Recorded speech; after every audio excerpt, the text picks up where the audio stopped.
Hello and welcome to New Perspective አዲስቅኝት Media Service. You're watching New Perspective አዲስቅኝት. New Perspective አዲስቅኝት is a digital print and broadcasting media outlet based in Toronto. My name is Hoda Asoble. I'm a program manager for Journalists for Human Rights.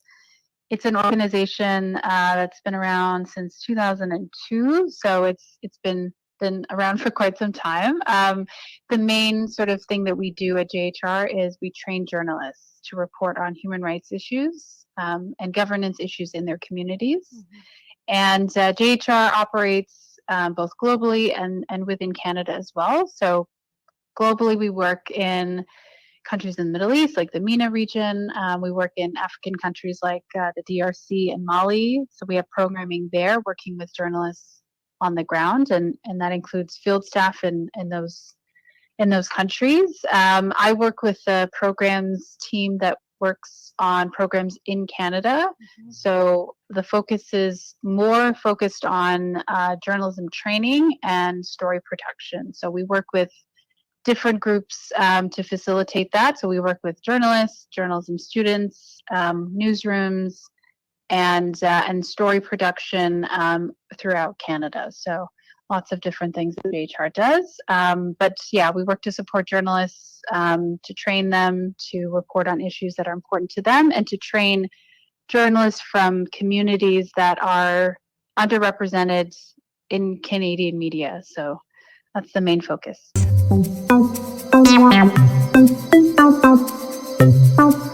Please like, comment and subscribe to our channel. Part of my role, I have the distinct pleasure of getting to work with amazing Canadian organizations across the public, private and non-profit sectors, and incredible people who are working to make a difference in the lives of people. And JHR, Journalists for Human Rights, and this team here are those people. It's been a pleasure to work with you on the Afghan Journalists in Residence project. So thinking back, it's almost been 2 years, I think, since I met with Rachel to learn more about JHR's efforts to relocate families from Afghanistan and journalists from Afghanistan. And I was taken back by the powerful stories that Rachel shared, and recognized that, you know, it was a devastating experience that people were going through, leaving their jobs, leaving their families, and trying to relocate to a new country. And so I asked her, what can we do at MEDA to try and help these brave people who are veteran journalists, have long-time careers, find new pathways for careers in Canada and accelerate their resettlement. And it was kind of that question that fueled and sparked what is the Afghan Journalists in Residence project today. And here we are, and here you are. Looking around this room, I can see that the project has accomplished what it set out to do: to create opportunities for journalists who have risked their lives to share groundbreaking stories, to foster community for newcomers at a time when it's needed most, and to contribute towards greater diversity in Canadian newsrooms. My heartfelt thanks go to everyone in this room. I humbly honor your passion, courage, and determination. Our newsrooms are enriched with your voices and your perspectives, and I sincerely hope that I have a chance to meet with many of you here tonight and to celebrate all of your accomplishments. Thank you. Just sneak in to hear some of the stories and then sneak out again. Didn't quite happen that way, but it's a wonderful opportunity to first of all say welcome. One of the joys of my position is that I get to talk to Ontarians who are newcomers, Ontarians who are long-time settlers in this province, and to see the interaction between them, to really find the notion of Canada as a caring and nurturing place just warms my heart every time I see it. People rushing across to say, have you met so-and-so? And in this case, it's two messages, I guess. One is how important the work of Journalists for Human Rights is, and how much we owe them our support, and I'm delighted to be able to do that, and thank. I know the days and the hours, at all hours of the day and night, that went into being able to celebrate what we can today. But one of the most lovely things, one of the memories that I will have when I leave this position at some point, is that I had the opportunity to meet some of you in this room when you came to visit the Lieutenant Governor's suite, and you were so open and generous with your stories, very poignant stories, and I was so privileged to be able to say, you're welcome here and you belong here. And I say that in the most heartfelt of ways. So tonight I've been able to ask some of you how you're doing, whether you have any second thoughts about this new country that you've chosen, and what progress you're making in finding legitimate and productive and satisfying work, because it is there to be found, and you have many people wanting to help you do that. Let me just end with one point. One of the reasons why I have such a very strong interest in this particular sector, the media, and the work and the linkage that journalists have with human rights, is because of my intense belief that the vulnerability of democracies is in large measure due to the cracks we're seeing in the institutions that support democracy. And one of those institutions is indeed the media. It's so critical, not just for human rights issues, but for the broad suite of issues. You know, as a global society, we're facing at least 3 crises right now, simultaneously. And they're crises that affect each and every Ontarian as well. We have a global pandemic that's not at all over yet. There are many parts of the world, including parts of the world that you come from, where people haven't had the opportunity to be vaccinated, and will at some point still feel the effects of a global pandemic. We have an existential threat of climate change that is no longer existential. It's actually no longer academic. It's here. And we're starting to see food insecurity. We're starting to see the impact of migration, and many more people coming for those reasons. And then thirdly, we have unthinkable wars that just shouldn't be happening, and shifting geopolitics that just affect us all. If there's one lesson we've learned during the pandemic, it's how interconnected we are in every possible sense. And so I believe that one of the keys to helping us all understand that democracies are not simply about having a vote. Democracies are really about how we learn to live together in society, whether it's in our neighborhoods, our small towns, our provinces, or our countries, or our world. It's what are the ground rules for how we learn to live together. And that's why I think the institutions that help us do that deserve to be credited. So with that, which is longer than I intended, Rachel, I'm sorry, let me again just say what a wonderful, warm welcome. And as the province's self-declared storyteller, I'm going to sit and listen to all these stories now that I'm going to be able to tell to others. So welcome again, and thank you. You all champions of democracy, human rights, and journalism. People who are compassionate and do care about human rights, freedom of speech, and democracy. Honestly, I'm very proud to be alongside of you this evening. Global attacks on democracies are intensifying around the world. Democracies are at risk, human rights are at risk, and journalism is at risk. Getting together, working together, and supporting journalists is crucial for furthering human rights and democracy. As Albert Einstein once said, the world is a dangerous place, not because of those who do evil, but because of those who look and do nothing. Most of you will be thinking, how did I get in here and what's my job at JHR? I work with JHR as a project coordinator on Afghan evacuation project, working with this great team which is led by wonderful Rachel Pulver, our executive director, who deeply cares about women's rights, human rights, and journalism. And also our director of domestic program, Jordan McLennan. Unfortunately, she's not here among us tonight. She worked really hard to support Afghan families. Thank you so much for your generous introduction, Hoda, and I'm very happy to be here, and my courageous Afghan journalists, I'm proud of you. You are very courageous, and I'm very happy to working with you. Shams is one of our amazing member and talented journalist.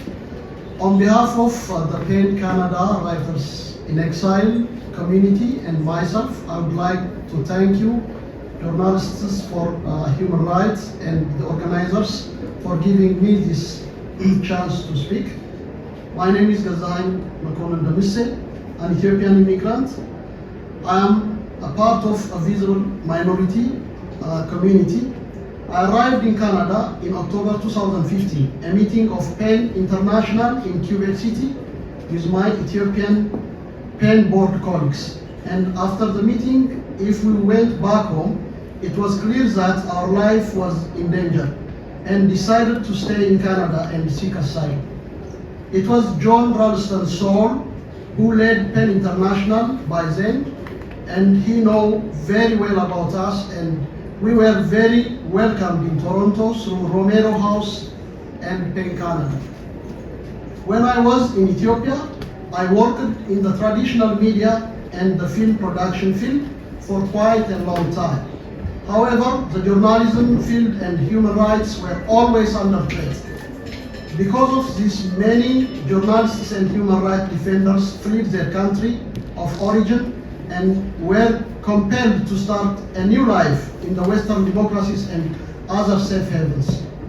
In Ethiopia, human rights abusers continue to live safely while victims are suffering from the trauma in their past. This attack on journalists and human rights defenders is now takes a new turn and become transnational. Yesterday, I was attending PEN Canada's and Toronto Metropolitan University Center for Free Expression joint panel entitled Silencing Across Borders that revealed how governments threaten Canadian writers and journalists. Among these countries are my homeland Ethiopia included. I believe media outlets and other platforms like Writers in Exile could play a positive and reconciliatory role in life of refugee journalists and human rights victims. And they also help to expose the transnational attacks on journalists. In this regard, the PEN Canada Writers in Exile and Journalists for Human Rights are playing a great role in helping exiled writers to research and produce such untold stories in the local newspaper and radio programs and reading platforms like PEN Canada Writers in Exile is having for the last couple of years. I am currently publishing and producing a weekly radio, podcast, and YouTube channel in Toronto, and my media is mainly focusing on immigrants and exile experiences and human rights issues. As I have been a board member of PEN Ethiopia for the last several years, and also aspiring to work on human rights focused issues in the future, the opportunity attending such as this kind of networking programs will boost my enthusiasm towards the realization this mission and will pave the way to take into different angles for strengthening the media platform I have established by expanding networks and partnerships. Toronto is the largest urban population in Canada, numbering 4 million, with an Ethiopian diaspora of approximately 60,000 people, the second largest Ethiopian diaspora in North America. Hosts thousands of Ethiopian and African refugees who have fled from dictatorial regimes. Many of them people are victims of human rights violence. Working with journalists' human rights gives me personally and the Writers in Exile group in general the opportunity to do research on the groups of people who came to this great city of diversity. I will seek to share their life experiences and help them to overcome the traumas they have been living for years. In the Toronto GTA, there are no shortage of human rights issues that can be championed. Many Ethiopians and African Canadians living in the GTA are politically active in what's happening back in Africa. There are many demonstrations, gatherings, fundraisings, events, as well as religious festivals and even academic programs such as the GIZ, that's the oldest language in Ethiopia, the GIZ Ethiopian Studies program at the University of Toronto. Our job is highly attached with human rights and human stories. As the great Ethiopian poet Tsaggaye ገብረመድህን put it in his powerful poem, having down less brings, treating unhealable wounds, nursing stunted plants, threatening other folks' lives. Never have we lived for our lives, for ourselves. Now I would like to say something about what we do at the Writers in Exile group. In Canada, Writers in Exile group provides support to refugee and immigrant writers, journalists and filmmakers who will flee their home countries to avoid imprisonment, violence and death. The group provides a range of services, mentoring, a free comprehensive ASL program at George Brown College, writing workshops, and editing and performance coaching, as well as Writer in Residence Scholarship at George Brown and Humber College. An anthology of stories by the writers, The Uncaged Voice, will soon be published by Cormorant Books. The group recently launched the reading series Voice of Freedom, where the writers often get their first chance to read their work in English before a Canadian audience. The stories are dramatic and compelling, informing the audience of the threats of freedom of expression around the world. Now, I would like to conclude my remark by saying a few things about Shams.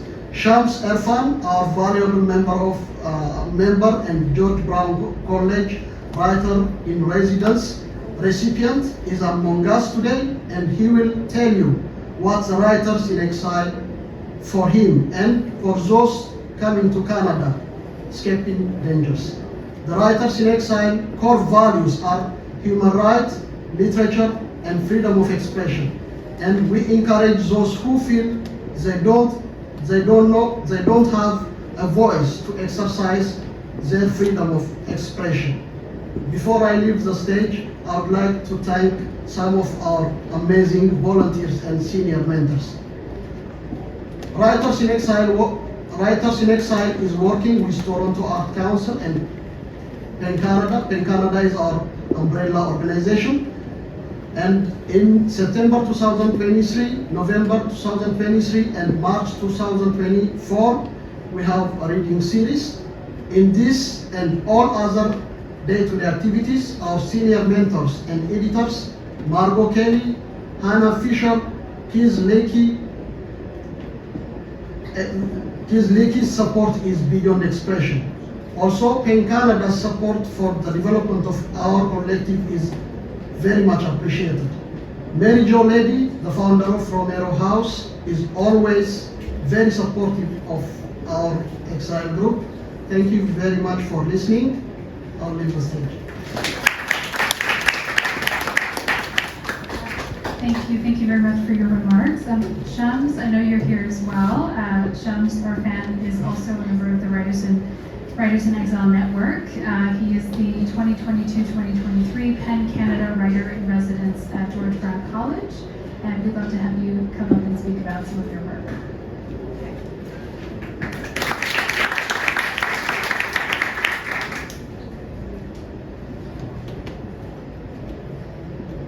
Hello everybody, it's such a great honor for me to stand before our fellow Afghan journalists, writers, and writers here. It's nice to see you, Carol. I know we briefly met at CJFT event. I wish I had more time to talk to you. Gezahan gave a broad and overview, concrete of what Writers in Exile as an official umbrella and under the umbrella of PEN Canada does. 1 year ago, I was sitting in a refugee camp in Indonesia, and I had a curfew to follow. Tonight, my body was shocked. Where are the guards? They're not telling me to go back to the prison camp because it's a 6 o'clock. So I had to hide my identity. I had to hide my name. But tonight it was so honored. I was so pleased that Hoda calls me by my name. I did not have this identity for nearly 9 years spending in refugee camps in Indonesia. So my name is Shams Irfan and I'm originally from Afghanistan. I worked as an English teacher back home before a direct attack on my life from the Taliban. After I was forced out of my home country, I fled to Indonesia, where I sought asylum seeker and protection from the United Nations High Commissioner for Refugees. The smuggler in an old motel in Kabul told me that when you get to Indonesia, in a span of 2 to 3 years, you will get a resettlement offer and you will start rebuilding your life in a safe country. So upon arriving in Indonesia, I went straight forward to the United Nations office and I asked them for support. They wrote my name and told me to come back in 6 months' time to conduct an interview to determine whether you meet the 1951 Refugee Convention criteria requirement to become a recognized refugee or not. I was nearly shot dead by the Taliban and now I'm sitting at the JHR office and they're telling me that you have to come back in 6 months' time so we could conduct an interview whether you will qualify as a genuine refugee or not. I just arrived, I was traumatized, I was nearly drowned in the sea between while embarking on a wooden fishing boat from Malaysia to Indonesia, and I survived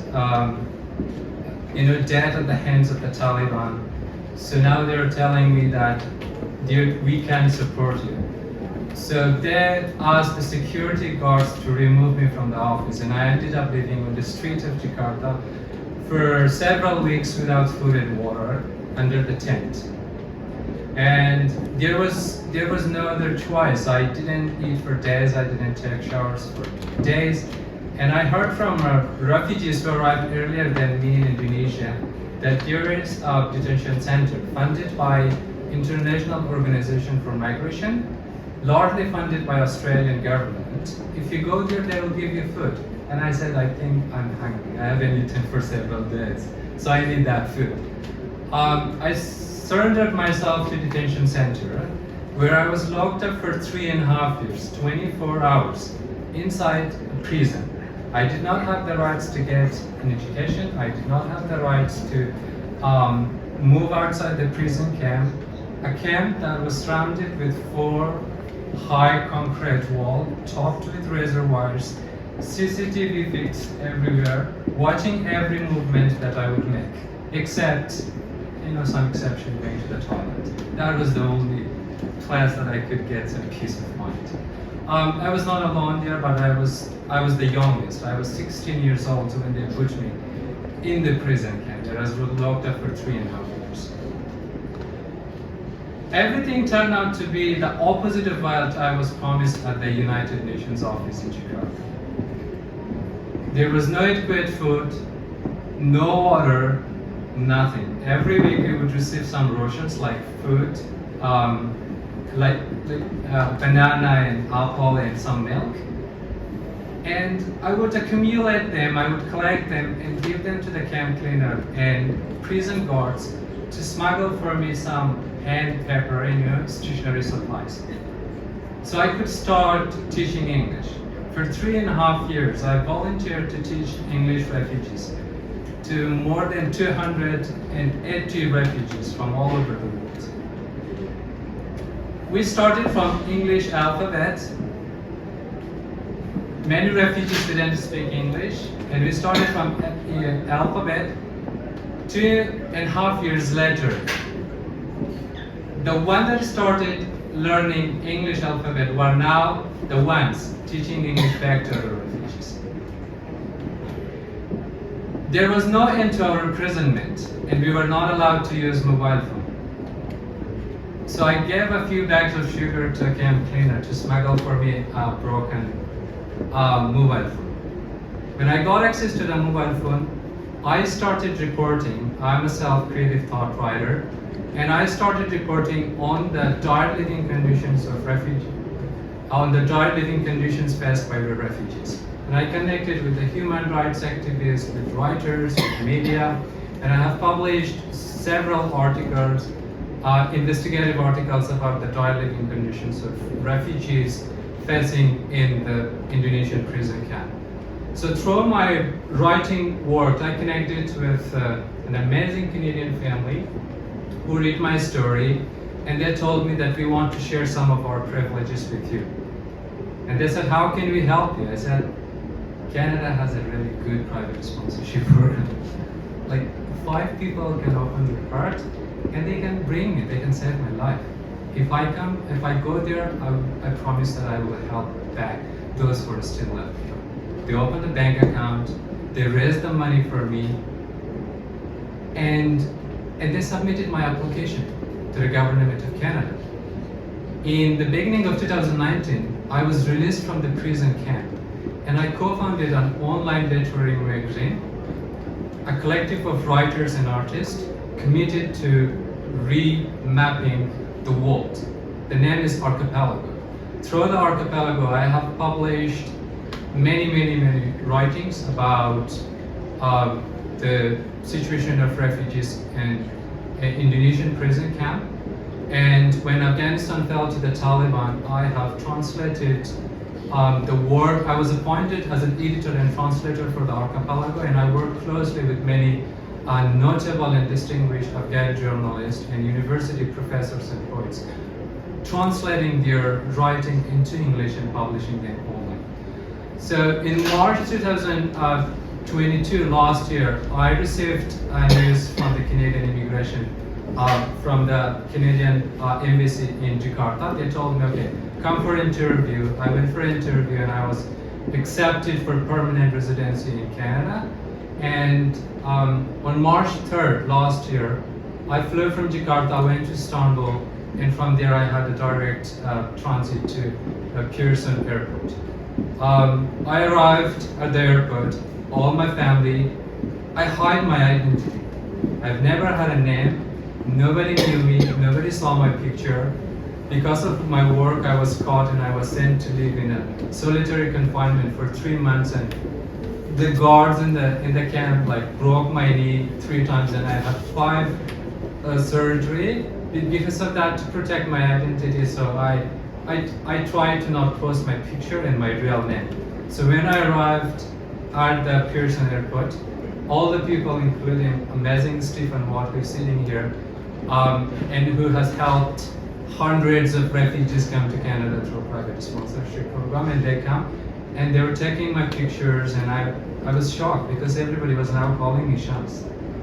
Like, nobody calls me during 8 years by my name. I wish I had that name. I wish the writing that I had produced, I could take the credit for those writings.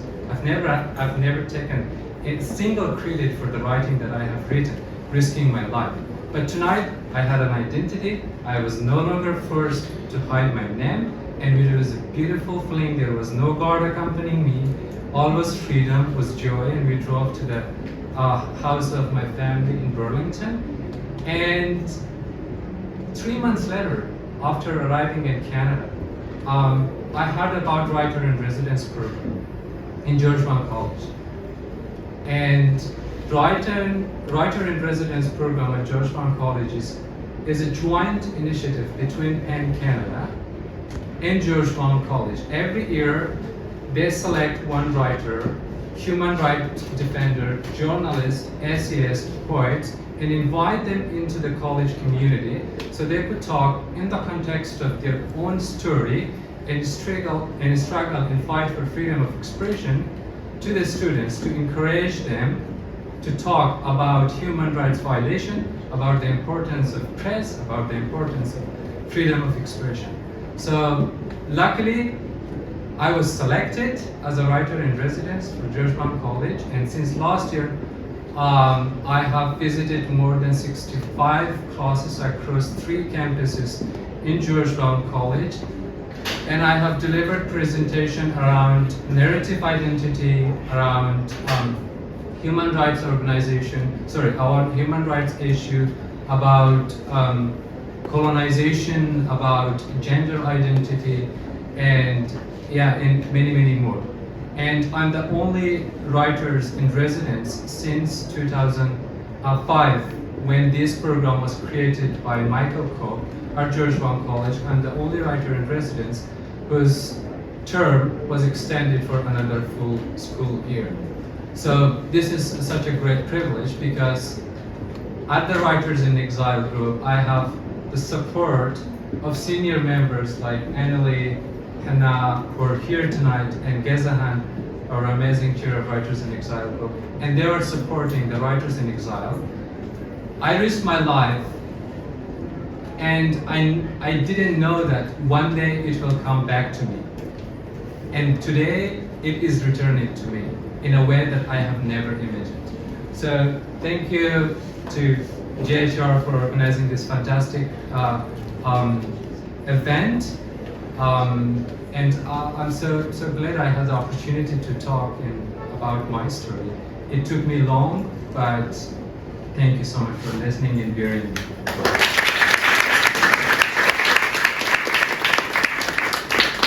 Exist, right? So it's important to hear these voices and join our efforts to collaborate. So I'm Munara Suwaimanotan. I'm an immigrant myself. I've been living here for 3.5 years. So I know how challenging it can be to integrate into the life in the new country. So I represent today Diversity Institute. I'm very proud to be part of this team, a project manager supporting a number of the projects. And the reason why I chose to be part of this organization was very good for the position is because I built my experience in human rights, and this position just won my professional heart. At the Diversity Institute, we prioritize promoting access to education, employment, entrepreneurship programs, and also promoting the diversity and leadership for equity deserving groups. And this helps us to implement through action-oriented research that helps us to build the collaborative and innovative programs for the societal changes. And that's the reason why we tailor and develop a number of the educational programs and advocacy campaigns to make sure that we are helping to build these pathways. If you choose to advertise your products or services, or if you like to sponsor our channel, write us. at addisቅኝት@gmail.com or call us at 437-264-7575 or visit our website www.addisperspective.com.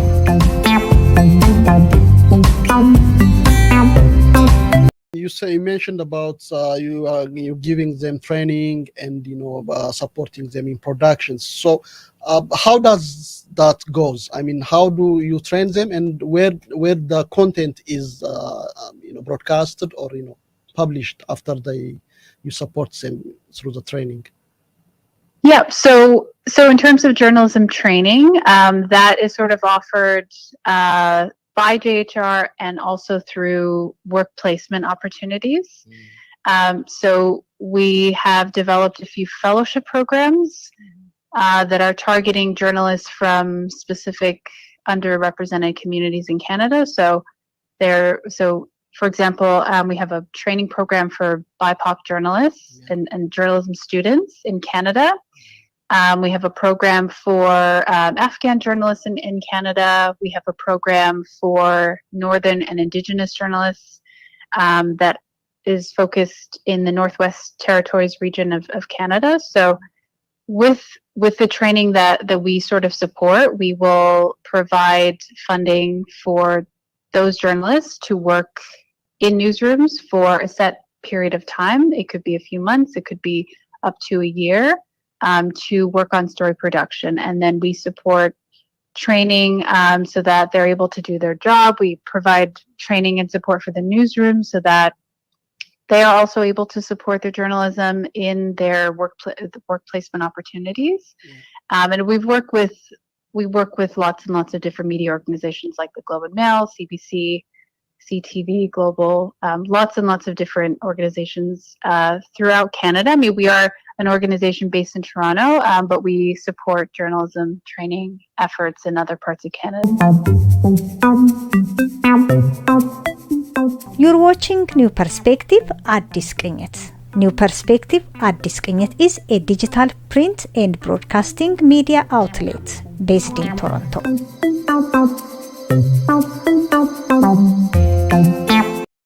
What was the objective of the event?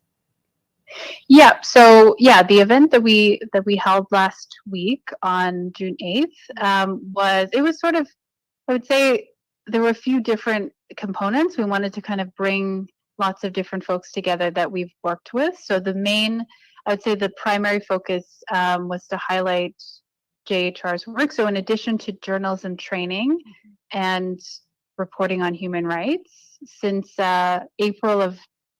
since August of 2021, JHR and its partner organizations have worked to relocate and resettle at-risk journalists and human rights defenders from Afghanistan.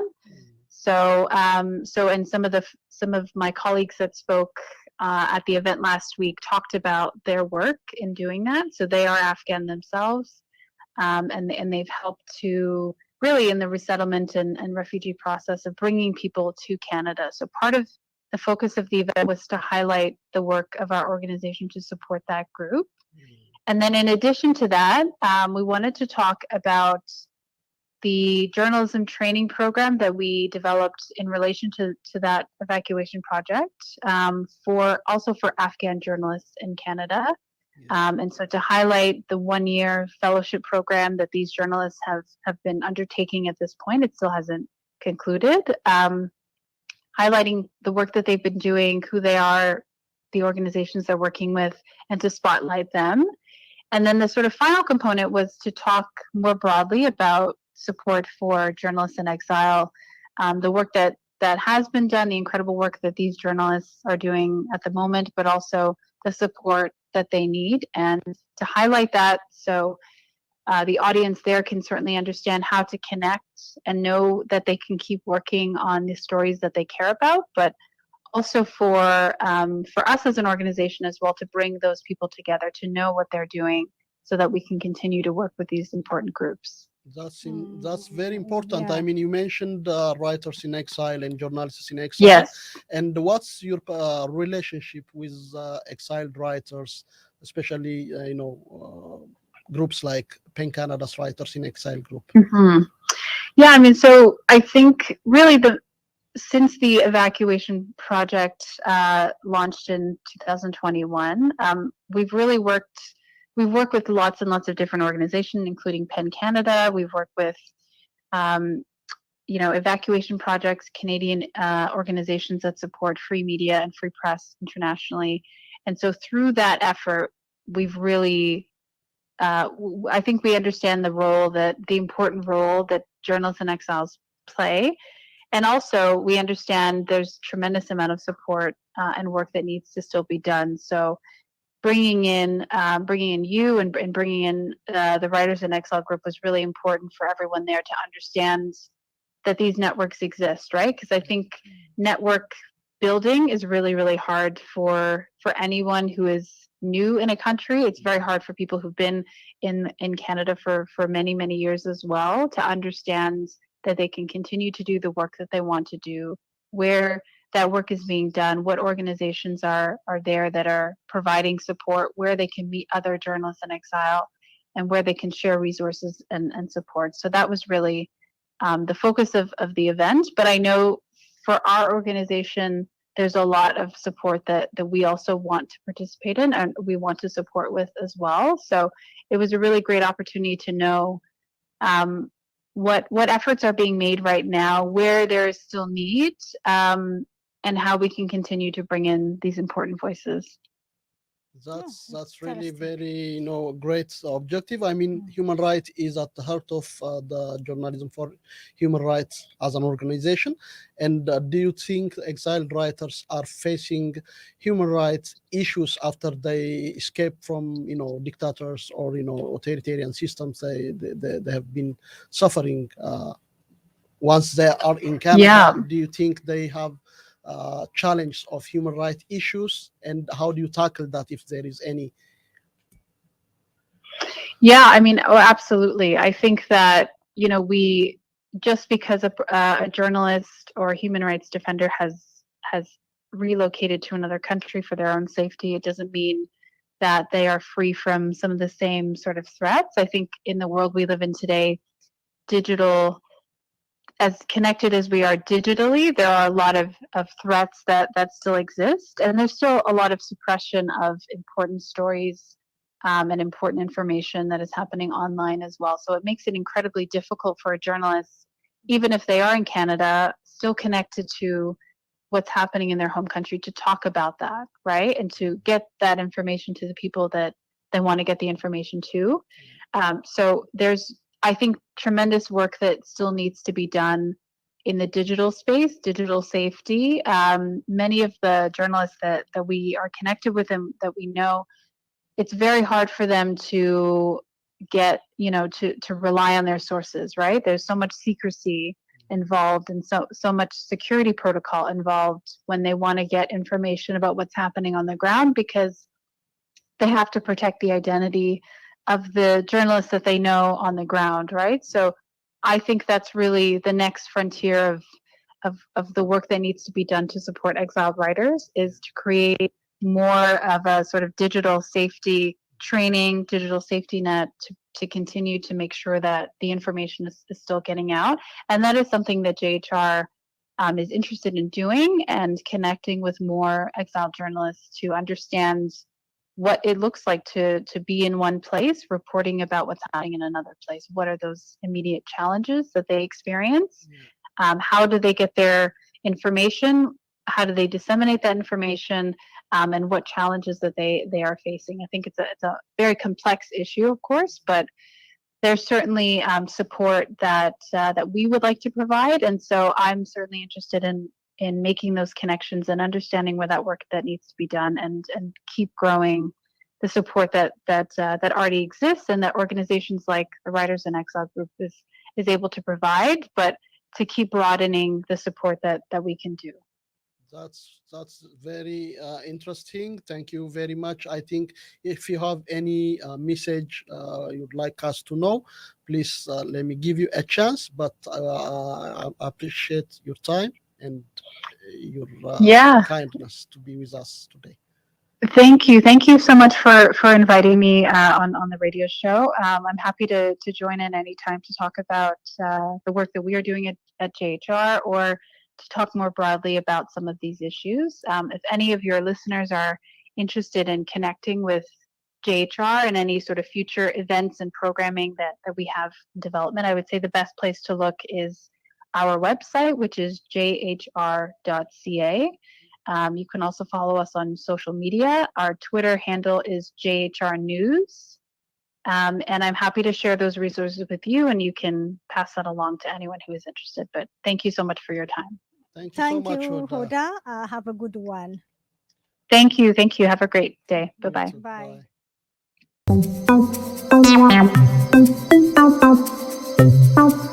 Please like, comment, and subscribe to our channel.